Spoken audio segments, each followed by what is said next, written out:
Welcome to Latte with a Lawyer, a podcast dedicated to bringing you the stories of some of America's most successful lawyers, figuring out what makes them tick, how they creatively solve problems, and how others aspiring to be them can follow in their footsteps. Okay, folks, welcome to another episode of Latte with a Lawyer. I'm your host, Jonathan Brickman, and we're in the afternoon now, and we have with us Billy Jones, by way of the South, but now in Denver, Colorado, with the law firm of Moye White. Nice to have you, Billy. No, great to be here. Thanks. We've already been chatting offline, so we got all the good stuff behind us. We got the good stuff out of the way, but we can still talk about it. Good stuff. So it's the afternoon. It looked like you were still drinking a cup of coffee there. Well, I did in honor of the podcast. I brought a cup of coffee, and I take it black. Honestly, it's easy, it's quick, and always available at every law firm I've ever been in at all hours of the day and night. So that made me a convert to grabbing what was available very early in my career. Yeah, no, same with me. It's funny. I didn't grow up drinking coffee, but my family, we drank tea. But as soon as I started like a real job, there was the coffee machine. It's like, shit, oh yeah, just easy. Well, I was the same as you. I didn't drink it much growing up, and then my wife kind of introduced me to it when we started dating. But I felt like I had control of it until my second child came, and we were in that stage where no one's sleeping when she was a baby, and I'm in the office trying to stay awake. And that was the moment I think I lost all control over my coffee intake, and I'm not quite sure I've ever gotten it back. Yeah. It is funny, though. It's a funny thing because it really is psychological because, during the week, I drink probably 3 cups every day. On the weekend, I don't have the same I don't drink as much coffee on the weekends. Yeah, I'm the same. I think it's just habit, and it's something to do when you got to stand up from your desk and clear your head. You kind of walk down, maybe chit chat with somebody. So it definitely is. I'm sure it's a little more psychosomatic than I actually need caffeine. Absolutely. I think so. So you're back in the office, I see. I am. I will say it's being the Friday before Labor Day. I think the polite word is it's kind of quiet around here. There aren't a lot of people, but we're, like most firms, we're trying to slowly kind of move back into the office. We've had fits and starts depending on local conditions, but we've around here, we've been doing it majority of the time. And honestly, it's been nice getting people back together. Law practice, especially what I do, is so collaborative. It's nice to have people who are back together a little more often. Oh, yeah, for sure. I think people are this pandemic thing accelerated a lot of behavior that people would never even consider before. Now people have accepted remote work is not such a bad thing. Yeah. Right. And you can have a hybrid approach to it. But you're right. People still need to be together to collaborate. Yeah. No question about it. How big is your law firm? So we're about 70 attorneys. We are Denver based, although actually in the last year or two, we actually brought on a group in Atlanta, believe it or not. Oh, so really? We have an office there, which was our first kind of out of the major Denver area experiment. And actually it's been going quite well. Why Atlanta? Why Atlanta? We had a group there that we had done a lot of work with on the business side, and we were trading a lot of cases and got to know each other well. And honestly, this was as remote working is becoming much more successful. So it was an opportunity for us to, fill in some holes on our corporate and business side and, have the whole be greater than the sum of its parts. So we brought on that office, and we've been doing it now for coming up on, I think, 2 years. And honestly, it's going well. Good. But it's really was kind of an opportunity to do more on the business side. My firm's a full service firm. We're about roughly a third litigators, a third real estate lawyers, and about a third business lawyers of all stripes. So it really was a nice match for the business and corporate folks. Okay, so I was going to ask you what kind of law that you guys practice. Okay, so full service, does that literally mean that you'll cover every type of case? We're a business law firm. So that kind of bounds us a little bit. We don't do criminal. We don't do divorce. There's some specialized stuff like patent we don't do. But, really the corporate and real estate work we do are the kind of day-to-day things that businesses need to deal with. And then my area, which is litigation, is all business litigation. And that really does kind of run the gamut all the things that businesses do and don't do to get themselves in trouble or get sued for. So, I have partners who are a little more specialized. Some do like, construction or IP or that. I'm a bit more of a general surgeon. I really like to try cases. So I don't care quite as much what it's about. I like the process, and I like the jury, and I like the courtroom. Oh, nice. That's excellent. I mean, you're teeing up all the things I was going to ask you. So you are a litigator. I assume you're on the defense side, right? You're on the defense side.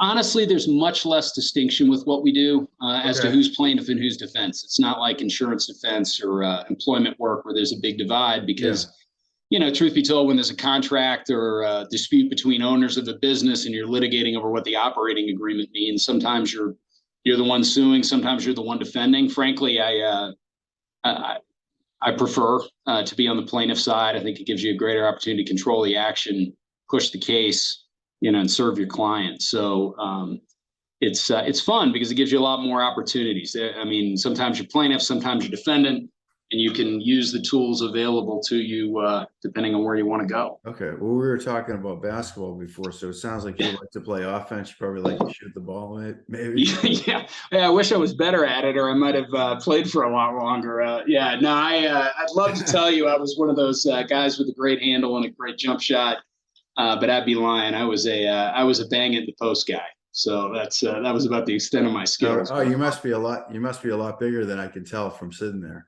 Well, I'm leaning forward. I wish I was taller too, but that didn't help. But I was a post guy and muck it up in the post type. But love the sport. Wish I could have run around and shot as well as some of those other guys. No, I know. Well, listen, I'm going to tell you something you may not know, but well, of course you don't know it. But I was a basketball fanatic. I was obsessed with it. And I'm not that big. I only grew to be about 5'9", but I played through high school and I tried to walk onto my college team, Division III, I told you. Yeah. And I didn't make it. I got cut. The guy that beat me out was a 6'4" guard from Cleveland. Guess what his name was? Tom Clancy. No way. I just remember that name because of the author. But I didn't make it. That was it. I was done. I just played intramurals, but I like you, I love the game. Oh yeah, and it was just such a fun sport. Well, when I showed up at Duke for my undergrad, I understood completely that I wasn't making that team. So I was an intramural guy the whole way through. But it was great. It was it was a great place to be for a basketball nut. That's for sure. Oh my God, amazing place. That's quite a powerhouse, Duke. Anyway, interesting. So you are a litigator. You like to try cases. So do you get in the courtroom? Yeah, actually, one of the things I love about my firm and one of the things I like about it is we actually try a lot of cases. We probably average. I average, slow years maybe 2 or 3. Busier years 5 or 6. So nice. It's good because trial skills are like any other skills. They rust if you don't use them. So you need that kind of pace. And in business settings too. A lot of agreements have arbitration provisions. So we'll arbitrate rather than be in a courtroom. Some of them have provisions where you don't have a jury. You're trying it in front of a bench, doing a bench trial. But we try a fair amount of cases, and I really enjoy that. Honestly, I think it's somewhere we really add value because, you can find a lot of lawyers who can, write nasty letters and play discovery games. But, when you walk into the courtroom, you want to have a plan and you want to be ready to go because that's one of the things I love about trial work. All that stuff falls away. The world gets really simple in a courtroom. And that's an area where you can make a huge difference for your clients. Oh yeah. And the trial work that you do, are you getting paid or is it on contingency or a little of both? We have done some alternative fee stuff, but traditionally we are a classic That's a better way to say bill by the hour, hourly firm. And that's a challenge because litigation costs a ton of money. And we certainly do what we can do to mitigate that cost for our clients. But we have a nice niche in the market here. We're kind of a mid-sized firm in Denver, and Denver's got a very vibrant business community that has, clients in that mid-size range. And that's really where we can kick in and add value and, be able to lock horns with some of the larger coastal firms that show up here and some of the larger firms in town. Got it. So there are large sums of money at stake in these trials. Yeah, yeah. I mean, it's the range is, I don't know, million, couple million on the low end, up into the tens and tens of millions on the upper end. I think I've had one case which talked about 100 million plus, but it's usually in that range. Oh, okay. Yeah. And that's, these are big business cases. I mean, these are usually organizations have a lot at stake. It matters to them. Our clientele tends to be, you have some larger corporate companies who you'd recognize, but it's also a lot of businesses that are, maybe not quite family businesses, but they've been in the family for a while. So you have some of those personal dynamics which require sometimes a lighter and sometimes a heavier touch. Got But it. Give me an example. Give me an example of a case. I mean, categorically, without naming. Yeah. No. It's we're handling honestly one now for a large retail manufacturer product that you would recognize if I was allowed to mention the name. But it's a business that was founded 40 years ago, and now it's $1 billion business. And the two founders are at each other's throats, which tends to be a theme in my life. And we're litigating over corporate governance issues. We're litigating over how the money's handled, distributions, voting rights and all that sort of stuff. So, cases run in phases. I mean, we typically do a lot of work with businesses where we're litigating over operating agreements and governance issues. We have a fair amount of litigation that's really about governance, even though the topic may be real estate development or whatever. And then we have other subspecialties. I've done a ton of franchise litigation over the years. Denver's a bit of a franchise hub. And I actually do a fair amount of litigation involving larger estates and trusts where, to use the vernacular, people are fighting over grandmother's money. Yeah. So it's a real mix of things, but the type of case we handle are those type of disputes, and frankly, they're fun. They're complex. The people are always complex. The situation is complex. Each company's different. Each operating agreement is different, and being able to move the pieces around the chessboard in those different situations is something we pride ourselves on and hope to do well. Oh, good. I mean, so what comes to mind, I was in the commercial real estate business for a long time. There were always fights. You talk about operating agreements. I mean, every deal that I was in broke down, and it was all about the partnership. Oh, absolutely. Right. And it's gotten, it's funny, I've been around long enough to realize it's gotten in some ways more complex, because with the, ubiquitous nature of limited liability companies and partnerships, where people are basically writing their own agreement, you get these agreements and none of them are the same. It's not even like the old days where you were either a partnership or corporation and the rules were the same for everyone. So it creates a lot of ambiguity, and ambiguity means they get to meet people like me. Right. If the rules were clear and everybody knew what they were doing, I'd never meet them. I tell clients that all the time. I'm like, it's nice to meet you, but I wish it wasn't under these circumstances, right? So Yeah. I'll never forget. I've repeated this story many times, so if anyone's listening, sorry. But the attorney that we had at I worked for a big Canadian bank early on. I was a lender. Goodwin Proctor was the attorney, and the senior attorney there, I'm sure, is retired and he's playing golf somewhere. Because I asked him, I said, we were doing all these deals, and everyone was ripped up and redlined. I said, you've done so many of these agreements. Can you just come up with one that's a better starting point so it's not litigated as much? He said, we tried that. It doesn't matter.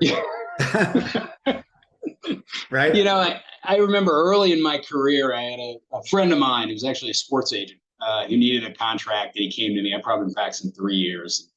He sits down with me, he's my buddy, and he says, hey, I really need you. And I'm like, okay. He's like, I want an ironclad contract. Like nothing could ever go wrong. Right. And I looked at him and repeated something an older lawyer had told me, which at the time I didn't appreciate how true it was, which is, when it comes to contracts, look, if the people in the deal want the deal to happen, it'll happen no matter what the contract says.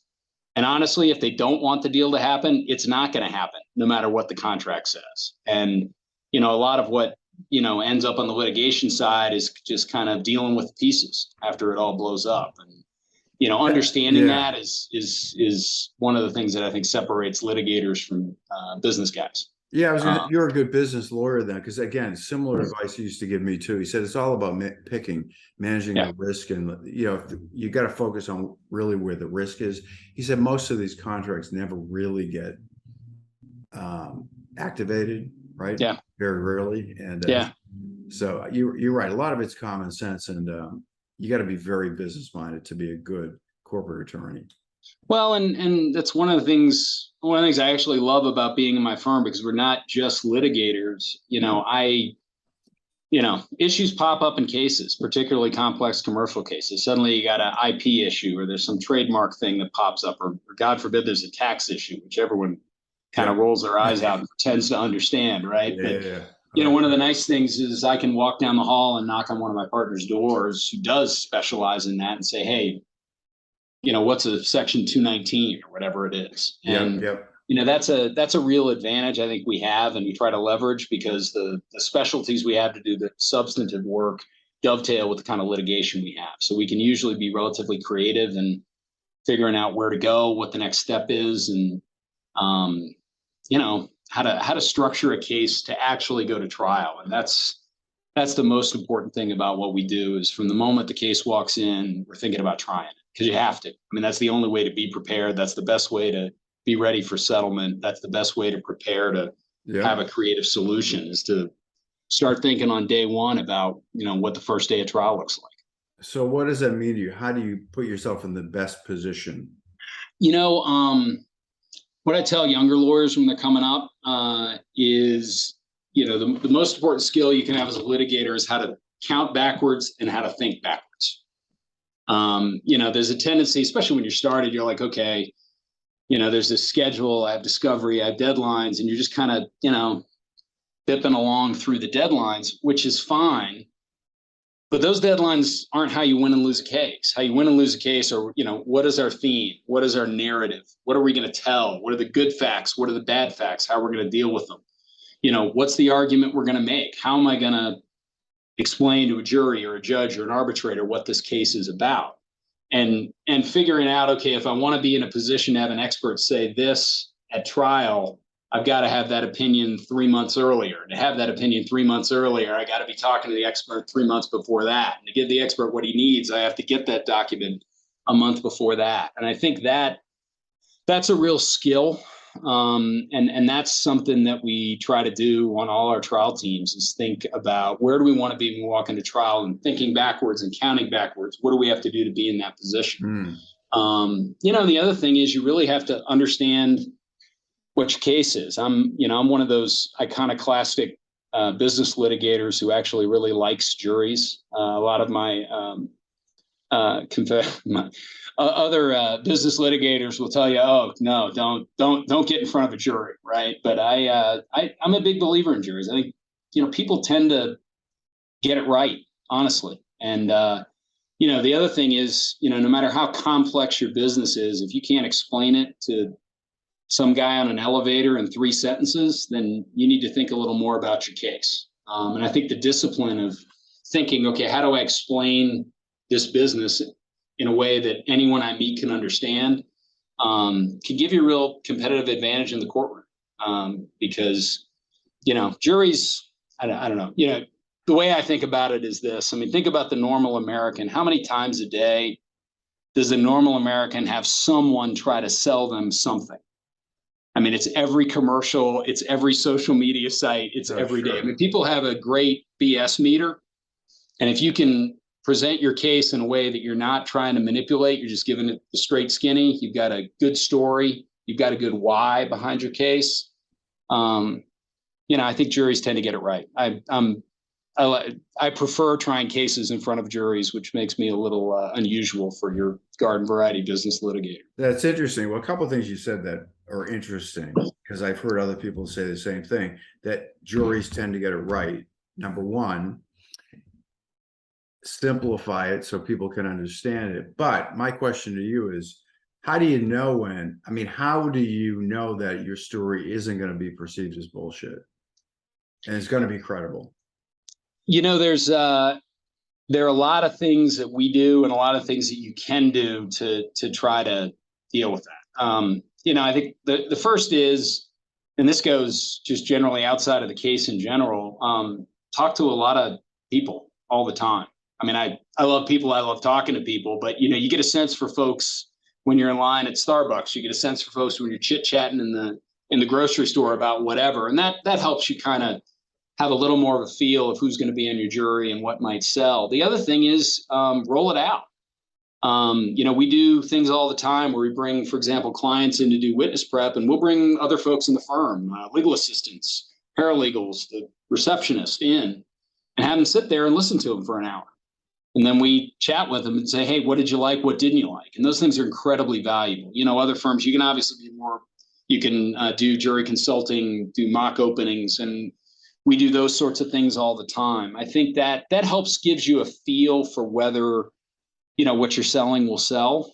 But a lot of it just comes back to thinking through, okay, what can I say? What's going to be backed up by the documents? What's not going to be too undermined by some of the bad facts, because they're always bad facts. And then the other thing is, getting a feel for what you might be able to push the other side to do in the courtroom. Because once you're in the courtroom, when you're trying a case, there are always surprises. It never goes exactly the way anyone expects, and you got to be able to react in real time. There's the expression, everyone has a plan until you get punched in the face, right? That's one of my favorites. Mike Tyson as philosopher. I say that all the time. Is that funny? Mike Tyson, the philosopher. But it's completely true. Yeah, well, And look, lawyers in general, we tend to be kind of control freaks, whether we admit it or not. There's a self-selection issue there. And, when you're actually trying cases, the things you can control are the things you can do. But when you're actually in that courtroom, it's, if you try to control everything, it's more like surfing. You got to kind of ride the wave, right? And sometimes it's big and sometimes it's small and sometimes it dissipates. But if you try to over control things in the courtroom, it rarely ends well for your client. Mm. I can't relate to surfing, but golf I can relate to. Yeah, you just got to relax and swing the club. You can't have too many swing thoughts. That I can relate to. I haven't quite figured that out yet. No, neither have I. Nah, too stiff. I'm not loose enough to take a good golf swing. I'm always envious of that. I see these young guys hit the ball 330 yards. It's like, how the hell did you do that? My son, I golfed with him a little He's while one of ago. them? Oh God, he's it's I had to pull every cheating trick out of the bag. I had to hang with him, and it didn't work real well. It's amazing what a young back can do. Oh my God. I am always amazed. I look at these guys and say, it doesn't look that hard. I'm pretty strong. I don't generate that kind of swing speed. Oh, I know. It's something when you're standing next to them, though. Oh yeah. It's unbelievable. So let me ask you this. I mean, so how did you become a lawyer? Like, how did you make that decision? What was the journey like? For me, my undergrad degree was political science, public policy studies. I spent some time interning in DC, and I kind of thought that was my track. But my dad was a lawyer. Honestly, Okay. He was a solo for 45 years. Worked with small businesses, and one of the things I always loved about seeing that from the outside was he helped people. I mean, we would meet these, incredibly grateful people who he helped buy and sell a convenience store or a small business or something. And it kind of stuck with me. And so when I decided to go to law school, I kind of figured I would do that, small business work, help a little with that. And so I went to law school, and when I was clerking in the summers, I did a rotation through the litigation group.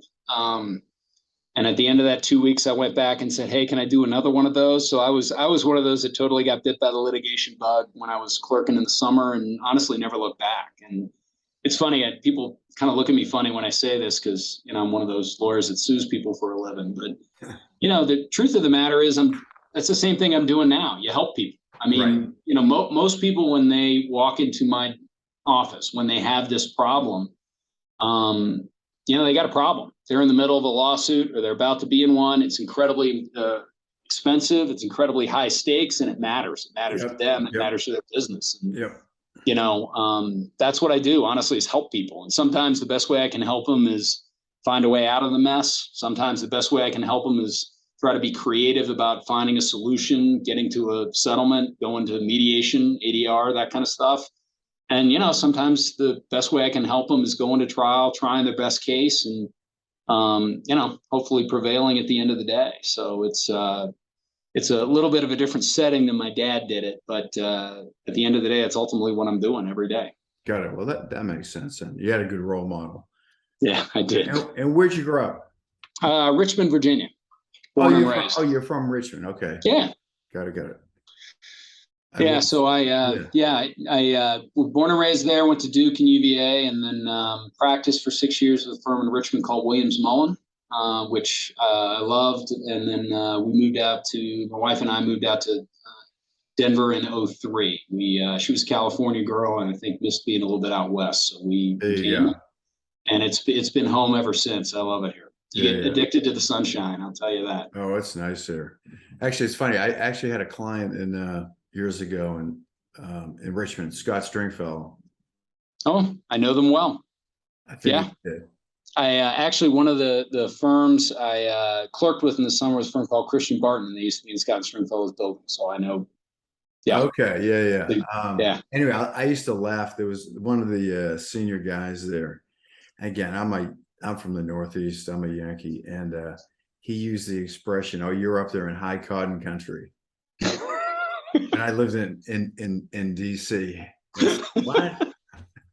I will say, the line between the North and the South has been migrating south from DC and towards Richmond every year. It's a lot. The last time I was in DC traffic, I noticed that it didn't let up till. Well, let me tell you, I got past Fredericksburg this time. Oh my God! I drove when I first took my daughter to Skidmore. We drove.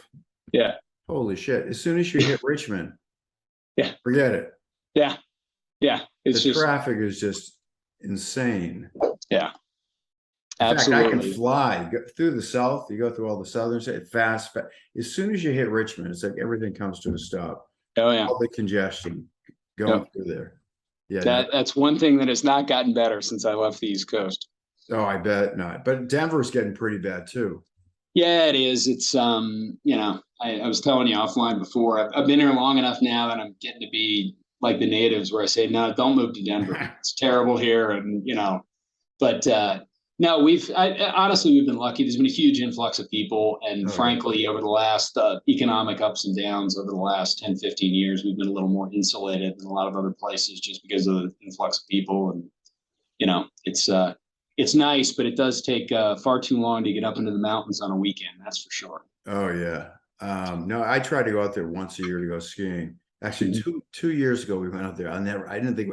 Thank God I took a driver. We get off the plane. It's nice out, sunny in Denver. We go up the mountain. All of a sudden, sheet of ice. Yep. Thank God he was driving. I would have stopped. There's no way I would have gone through that pass. Well, when you can make it up and down to the mountains, it's one of those great Colorado experiences to roll up, ski during the day, come back down, and then grill out in 60-degree weather in town. So it's nice when it's like that. Yeah, no, I love it there. It's one of my favorite places to go. It's a great place. All right, well, listen, I'll wrap this thing up here. Just final thoughts, what you want people to know about you and your firm, and the best way to connect. Honestly, the best way to connect is just go to our website, www.moyewhite, that's MOYE white.com. And look, we have a great bunch of lawyers and a great clientele that's certainly focused in the Rocky Mountain West. But we try cases all over the country, and we love to meet people and help you out in any way we can. And I love my partners, love the firm, and it's a great place to be. And we'd love to help out anybody who needs us. Excellent. Good. All right. Well, listen, this has been a real pleasure. Yeah. Great to meet you. Yeah. For everyone, Billy Jones. I love that name, Billy Jones, Moye White. And this show is sponsored by EmotionTrac, and you're going to like this because we are a legal tech platform that helps litigators prepare for trials and mediations with our platform. So, Sounds great. Thank you. All right. Thank you.